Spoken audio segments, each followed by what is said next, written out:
हरे कृष्णा, राधे राधे। हम श्री कृष्ण चरितामृत श्रवण कर रहे हैं। आज का प्रसंग है नंद के आंगन में दधी कंदो। साधकों, बात है 3 वर्ष पहले की। वह महात्मा बड़े अच्छे थे। पंजाबी शरीर था उनका। मेरे प्रति उनका बड़ा स्नेह रहता था। वात्सल्य भाव अद्भुत था। सर्दी में उन्होंने कंबल का एक चोंगा सिलाया था। उसे वही धारण करके रहते थे। एक दिन मुझे सत्संग में वो मिले। दाढ़ी बढ़ी हुई थी उनकी और कंबल का चोंगा पहने हुए थे।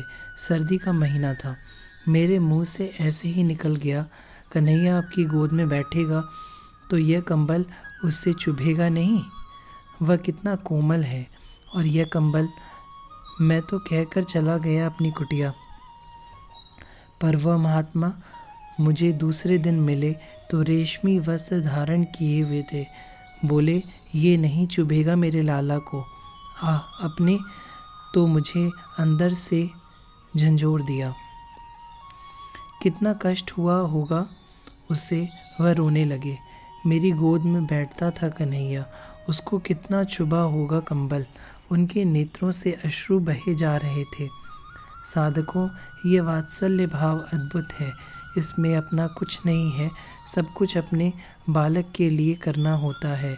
और जब अपना आराध्य ही बालक हो तो फिर बात ही कुछ अलग हो जाती है, दिव्यता से भर जाता है।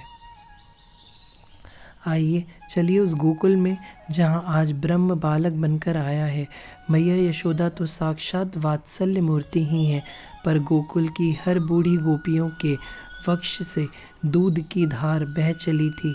सब नंद नंदन को देखते ही स्नेहासिक्त हो गई थी।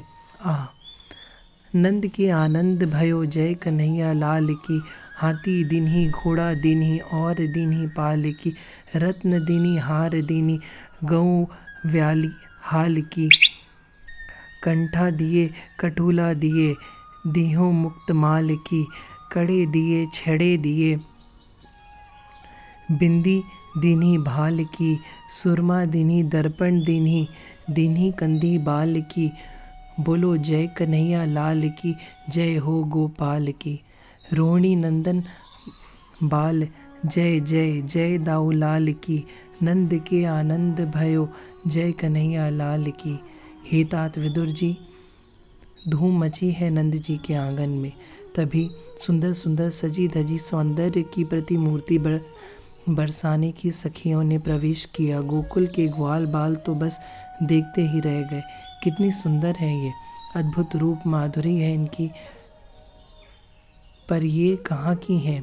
ग्वालों ने एक दूसरे से पूछा तो तीसरे ने उत्तर दिया, बरसाना की गोपियां हैं।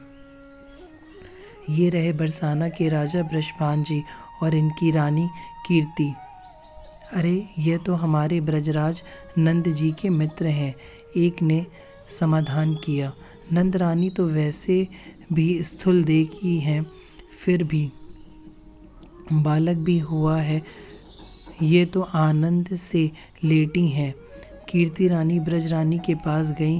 ब्रज रानी ने जैसे ही देखा तो वह उठने लगी तो कीर्ति रानी ने रोक दिया। नहीं भाभी, तुम तो सोई रहो, थोड़ी मोटी और हो जाओ। अब कितनी मोटी और बनाओगी, वैसे भी मोटी हो गई हो। ब्रज रानी ने हंसते हुए कहा, क्यों, अब तो लाला आ गया है, मोटी बनोगी तो लाला को खिला पिला पाओगी और भाग दौड़ कितनी करनी पड़ेगी अब। कीर्ति रानी हंसती जा रही थी। बाहर नंद जी अपने मित्र वृषभान जी से मिल रहे हैं। फिर कुछ देर में ही अपने महल में ले आए। यशोदा जी वृषभान जी को देख घूंघट करके उठना चाहती हैं, पर कीर्ति रानी उन्हें उठने नहीं देती। ये है गोकुल का राजा, ऐसे कहते हुए वृषभान जी ने नंद नंदन की ओर देखा। नंद नंदन तो मुस्कुरा उठे, किलकारियां मारने लगे। कीर्ति रानी बोली, ये तो ऐसे हंस रहे हैं जैसे हमें पहले से जानते हो। कितना सुंदर है तुम्हारा बेटा ब्रजरानी, बहुत सुंदर है। मुग्ध हो रहे हैं बरसाने के ये लोग। तो फिर पक्का समझें तुम्हारी लाली और हमारा लाला। ब्रजरानी ने हाथ पकड़ा कीर्ति रानी का और हंसी। बिल्कुल पक्का, हम तो टीका करने आए हैं। कीर्ति रानी उन्मत्त हंसते हुए बोली। तो क्या अच्छी खबर आने वाली है कीर्ति जी? हाँ समझो, पर इस बार लाली होगी, सब कह रहे हैं। कीर्ति रानी का मुखमंडल लाल हो गया था। वह बड़ा शर्मा रही थी। अब सोने का पालना बरसाने से आया है। सुनंदा पालना लेकर आई। क्या आवश्यकता थी, वैसे भी पालना यहाँ बहुत आ चुके हैं, यशोदा जी ने कहा। अरे ब्रजरानी सुनो तो, हम बस तैयारी कर रहे थे, रात में ही सुबह गोकुल चलेंगे। बस प्रातः की वेला हुई तो महाराज यमुना स्नान के लिए गए। वहाँ उन्हें एक दिव्य पुष्प मिल गया। उन्हें कहा, मेरी ओर से यह पालना गोकुल में दे आना। फिर बोला वो कि अपनी तरफ से दे देना। इन्होंने देखा तो बड़ा दिव्य था वो पालना। सच भाभी, ऐसा पालना हमने भी नहीं देखा है। देखो, और जैसे ही दिखाया स्वर्ण की जो पचिकारी हो रही थी उसमें वह अद्भुत थी। नाना प्रकार के रत्न उसमें लगे थे। अवर्णीय था वह पालना। एक रहस्यमय की बात बताऊं? कीर्ति रानी ने कहा। हाँ बताओ ब्रजरानी भाभी।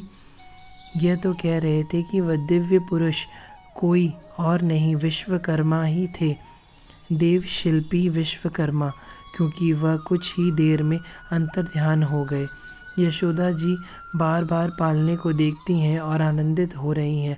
लाला सोएगा, इसमें सोएगा, लाला की ओर देखकर कह रही हैं। कीर्ति रानी ने उस पालने के सुंदर कोमल गद्दे बिछाए और लाला को सुला दिया।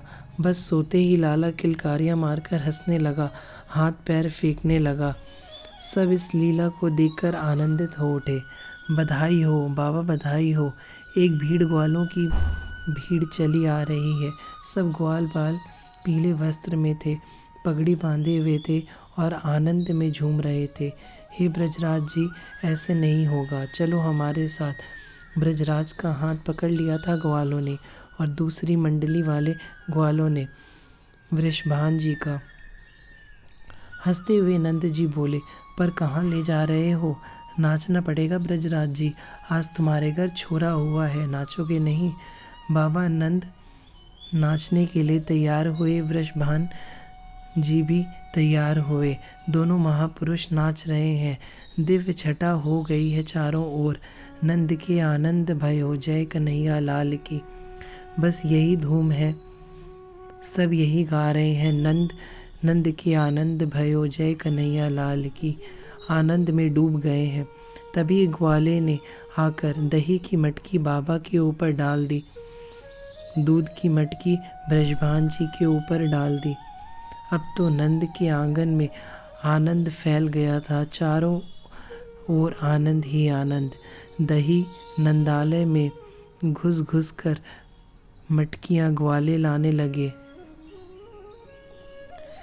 दही से नहीं हुआ तो उसमें हल्दी डाल दी ताकि पीला रंग हो जाए। बस एक दूसरे के ऊपर डालना शुरू कर दिया। कीच मच गई, पर अब तो उसी कीच को उठाकर ग्वाले एक दूसरे में फेंकने लगे। ब्रजराज हंसते हुए वृषभान जी से बोले, अब ये लोग बाबरे हो रहे हैं, चलो दूर से इनकी यह लीला देखते हैं। ब्रजराज और वृषभान अट्टालिका में चले गए और वहाँ से आनंद ले रहे हैं उस उत्सव का। अब तो ग्वालों ने माखन के गोला बनाए और एक दूसरे के मुख में मारने लगे। सबका मुंह माखन से सफ़ेद हो जाए, यह देखकर सब हंसे। हंसते हुए वहीं दही की कीच में लोट-पोट हो जाते। एक बुढ़िया आ गई तभी। उस बुढ़िया के मुख में दांत नहीं थे, पोपली थी। वो गोकुल की नहीं थी, पास के गांव से आई थी। सबको कुछ समझ में नहीं आ रहा था कि यह सब क्या हो रहा है। उसने दूसरे से ही पूछा, का भयो है? बस जैसे ही मुंह फाड़ के बोली, का भयो है। एक ग्वाले ने बुढ़िया के मुख में माखन का गोला ऐसे तक के मार्यो कि माखन तो सीधे मुंह ते पेट में ही चलो गयो। आहा, बुढ़िया बड़ी खुश हो गई है। फिर बोली, का भयो ग्वाला भयो, तेरे मुंह मीठो नाय भयो। बुढ़िया बोली, मुंह तो मीठो है गयो, पर यहाँ का भयो? लाला भयो है, ब्रजराज की लाला भयो है, ग्वाला ने उत्तर दिया। बुढ़िया तो नाचने लगी। ऐसे लाला रोज होए करें, जाते रोज ही माखन खाए को मिले। इस दृश्य को देखकर सब आनंदित हो रहे हैं। सबको ऐसा लग रहा है कि लाला नंद जी के यहाँ नहीं, हमारे यहाँ हुआ है। पर हे तात पितुर जी, वह बुढ़िया कोई साधारण नहीं थी, साक्षात ब्रह्म विद्या थी। वह तो उन्मत्त होकर नाचने लगी। यशोदा जयो ललना, मैं वेदन में सुनी आई। सब नाच रहे हैं, गा रहे हैं। हरे कृष्णा, राधे राधे।